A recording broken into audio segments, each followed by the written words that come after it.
Bonjour, bienvenue sur Mon Financier. Après avoir terminé l'année en territoire négatif, la première séance de 2015 a été assez chaotique et particulièrement volatile en ce 2 janvier. Donc le marché a inversé plusieurs fois la tendance. On a même été testé un point bas en fin de matinée autour des 4224 points. Un marché qui a été pénalisé par la publication des PMI européens qui confirment le ralentissement de l'économie européenne. Alors si en zone euro, le PMI remonte un petit peu la pente, il faut quand même savoir que la croissance reste vraiment proche de la stagnation. Et puis la France qui, elle, déçoit particulièrement puisque le PMI manufacturier montre que l'activité s'enfonce dans la contraction économique. Mais finalement, l'ouverture en nette hausse de Wall Street a permis au marché d'inverser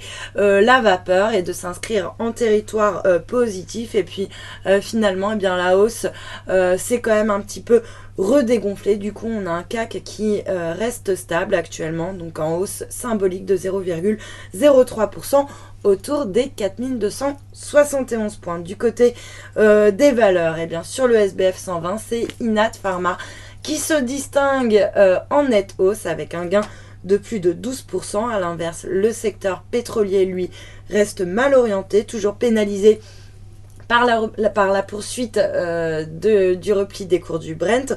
On a CGG par exemple qui chute de 2%, Valourec qui reste mal orienté et le Brent lui qui perd 0,75% à New York à 52,87 et un WTI qui perd également pas mal de terrain, moins 2,4%. Et puis pour terminer, sur le marché d'échange, l'euro, lui, s'inscrit en forte baisse par rapport au dollar, moins 0,58%. On revient sur les plus bas, autour des 1,2017 seulement. À noter que l'euro redonne également 0,14% par rapport au yen à 144,67 yens.